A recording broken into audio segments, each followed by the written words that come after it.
Kita berdoa. Damai sejahtera Allah yang melampaui segala akal akan memelihara hati dan pikiranmu dalam Kristus Yesus. Amin. Saudara-saudara yang dikasihi dalam Kristus Yesus, hari ini dalam peringatan hari kematian Tuhan Yesus yang kita laksanakan pada saat ini, firman Tuhan yang menjadi berita sukacita kita hari ini, yaitu dari kitab Matius 27, dimulai dari ayat 45 sampai dengan ayat yang ke-56. Demikian firman Tuhan.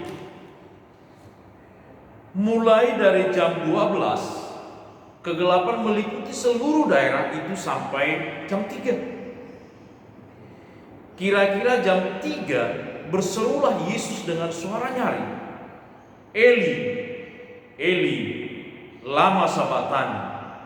Artinya, Allahku, Allahku, mengapa engkau meninggalkan aku?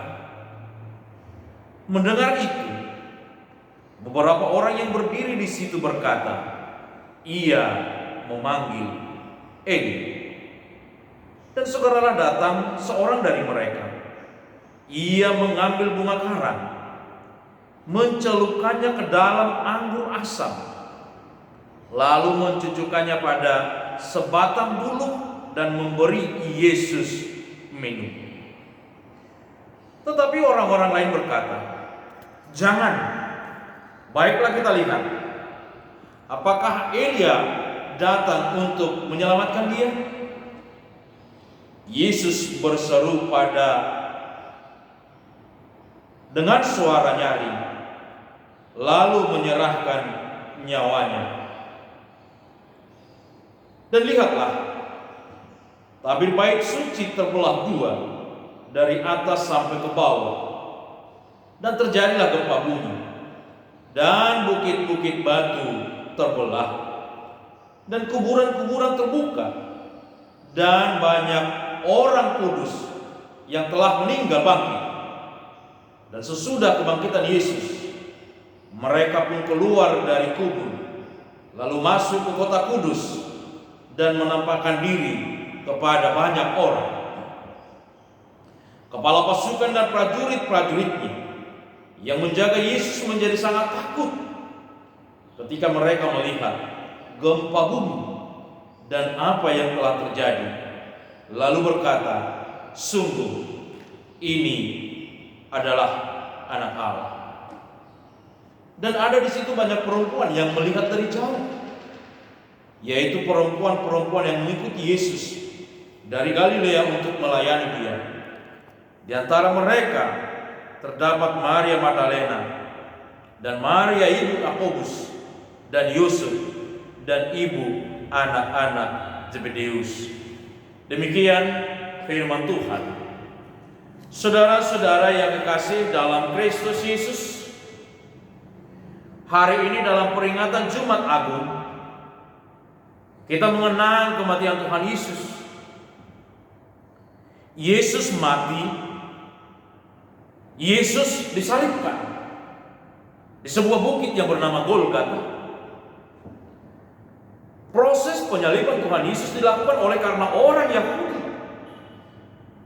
terutama pemimpin-pemimpin agama Yahudi, menolak kehadiran Tuhan Yesus. Mereka tidak mengenal Yesus yang adalah anak Allah, sebagaimana yang sudah dinubuatkan oleh Allah sejak dari Perjanjian Lama. Keegoisan dari orang-orang Yahudi, orang Farisi dan ahli Taurat, orang Saduki dan para imam telah menutup mata mereka sehingga mereka tidak mengenal Yesus. Mereka dibutakan oleh jabatan, dibutakan oleh kekayaan dan kuasa, sehingga berbagai cara harus mereka lakukan agar Yesus disingkirkan, agar Yesus disalibkan. Dalam Alkitab kita sudah temukan bahwa Yesus itu sudah dinubuatkan dan akan menderita dan harus disalibkan. Semuanya itu dilakukan adalah untuk menggantikan manusia yang berdosa. Salib adalah hukuman bagi penjahat besar, para dosa nasumali. Itu sebabnya Yesus harus mati disalibkan, karena dosa-dosa kita, dosa manusia, harus ditimpakan kepadanya. Dalam kitab Matius hari ini kita akan melihat pengorbanan Yesus. Yesus mengorbankan dirinya untuk memberi keselamatan kepada kita, memberi keselamatan kepada semua manusia. Karena itu saudara-saudara yang dikasihi, sebagai umat Allah, sebagai umat yang sudah diselamatkan Allah, maka apa yang harus kita lakukan? Sebagai umat yang sudah digantikan oleh Yesus di kayu salib, maka apa yang harus kita lakukan? Yang pertama, saudara-saudara, jangan lagi tinggal di dalam kegelapan. Kematian Yesus adalah salah satu bentuk kekerasan yang dilakukan oleh manusia Yahudi yang menganggap dirinya memiliki kuasa, melakukan tindakan semena-mena terhadap Yesus. Kekerasan seperti ini sering terjadi dalam kehidupan kita. Bangsa yang besar menindas bangsa yang kecil. Orang-orang yang besar menindas orang-orang yang kecil. Hak orang miskin dirampas oleh orang-orang besar. Terjadinya kekerasan gender, terjadinya kekerasan dalam rumah tangga. Bahkan yang paling tren sekarang ini adalah terjadinya kekerasan verbal, di mana banyak orang melakukan bully tanpa pernah memperhitungkan perasaan orang lain, sehingga dunia mengalami kegelapan. Dunia kegelapan yang tidak ada kasih. Maka lewat kematian Tuhan Yesus hari ini, Dia menginginkan kita keluar dari kegelapan itu dan berjalan dalam terang Allah. Yang kedua, saudara-saudara, yang harus kita lakukan sesudah Yesus menggantikan kita di kayu salib adalah kita harus terbebas dari diskriminasi. Sesudah kematian Yesus, maka tabir yang ada di bait Allah terbelah dua. Selama ini tabir itu menjadi alat pemisah bagi manusia. Ada orang yang layak masuk ruang kudus Tuhan, dan ada orang yang tidak layak masuk ruang kudus Tuhan. Ada orang yang menganggap dirinya adalah bangsa Allah, dan ada orang yang menganggap dirinya bukan bangsa Allah. Sekarang dalam Yesus tidak ada lagi perbedaan di antara manusia. Semua manusia sama di hadapan Allah. Semuanya diselamatkan Allah tanpa pernah bertanya latar belakang sosialnya, tanpa pernah bertanya latar belakang pendidikannya, tanpa pernah bertanya latar belakang suku, bahasa, dan lain-lain. Karena itu saudara-saudara yang kekasih, kematian Yesus harus membebaskan kita dari diskriminasi. Kematian Yesus harus membebaskan kita dari kotak-kotakan dalam kehidupan kita. Karena semua manusia adalah sama-sama yang diselamatkan oleh Yesus. Yang ketiga, saudara-saudara, sesudah kita diselamatkan oleh Yesus, maka kita harus menyerahkan segala penderitaan kita hanya kepada Allah. Penderitaan yang dialami oleh Tuhan Yesus adalah penderitaan yang sangat luar biasa. Dia harus digantung di kayu salib. Bahkan dikatakan dia harus mengalami penderitaan sampai kepada titik nol. Ketika dia mengalami penderitaan itu, murid-muridnya yang dulu setia sekarang harus menjauh darinya. Perempuan-perempuan yang selalu mengikuti dia tidak mampu berbuat banyak untuk menolong dia. Seakan-akan semuanya meninggalkan diri.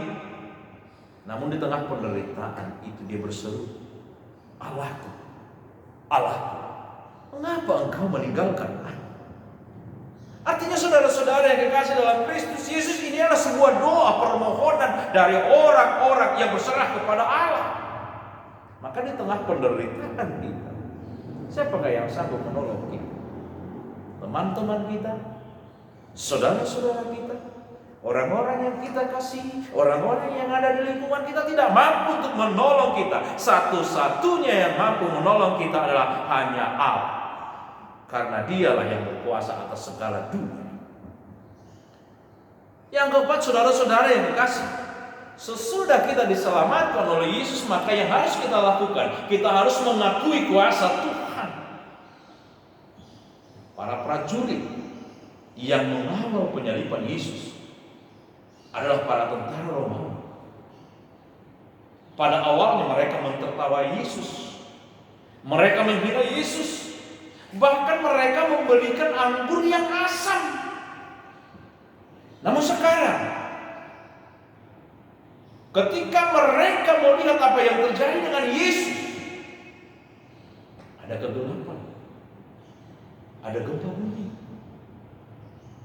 maka mereka berkata, iya, ini adalah sungguh-sungguh anak Allah. Dalam perkembangan teknologi sekarang, saudara-saudara, manusia sangat bangga memamerkan kehebatan dari ciptaannya, bangga dengan penemuannya. Seakan-akan manusia sudah sanggup menyelesaikan persoalan hidupnya dengan kekuatan teknologi, dengan kekuatan pikirannya. Itu sebabnya manusia berlomba mencari pengetahuan, berlomba mencari kekayaan, berlomba mencari jabatan dan lain-lain. Namun sekarang Tuhan ingatkan kita bahwa semuanya itu berasal dari kuasa Tuhan. Semua orang harus berkata, iya, ini adalah anak Allah yang berkuasa. Hal itu dapat kita lihat, saudara-saudara, ketika kita sekarang dikejutkan oleh wabah pandemi COVID-19. Semua orang harus mengurung diri. Mobil yang mewah seakan tidak ada artinya, uang yang banyak seakan tidak ada artinya, jabatan yang tinggi seakan tidak ada artinya, baju yang cantik seakan tidak ada artinya, peralatan yang cantik seakan tidak ada artinya. Semuanya sama. Itu mengingatkan kita, Bapak Ibu yang kekasih, ternyata semua yang ada di dunia ini tidak ada artinya, karena semuanya adalah di bawah kuasa Tuhan. Maka kematian Yesus hari ini, saudara-saudara yang kekasih dalam Kristus, Yesus mengajak kita untuk melihat betapa besarnya kuasa Tuhan untuk memberi kehidupan kepada kita, dan hanya kuasa Tuhan yang mampu memberi kehidupan bagi kita. Amin. Kita berdoa. Bapa yang baik, segala kemuliaan dan syukur kami panjatkan kehadirat-Mu Tuhan. Engkau memberikan kasih-Mu yang abadi kepada kami. Engkau mengorbankan hidup-Mu kepada kami untuk memberikan kepada kami keselamatan dan kehidupan. Karena itu Bapa, lewat perayaan hari ini, kami dapat melihat betapa besarnya kuasa-Mu yang memberikan kami kehidupan.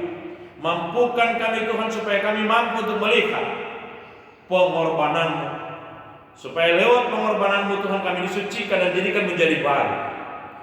Bapa yang baik, pada saat ini Tuhan, kami masih menghadapi bahaya COVID-19 yang melanda seluruh dunia. Namun kami tahu Tuhan, kuat kuasa-Mu memampukan kami untuk menghadapi itu. Karena itu Bapa, berikan kami kemampuan. Karena itu Bapa, berikan kami kekuatan supaya kami mampu menghadapi semuanya. Bimbing kami Tuhan, ajar kami Tuhan. Berilah kepada tim medis Tuhan kekuatan supaya mereka mampu menghadapi itu. Kami percaya Tuhan, oleh kuat kuasa-Mu, Kau juga mampu menghalau itu dari kehidupan kami, supaya kami mampu kembali Tuhan memuji dan memuliakan Engkau dalam kesehatan, dalam ketenangan, dan penuh dengan damai sejahtera. Dalam Kristus Yesus kami memuji dan memuliakan Engkau. Amin.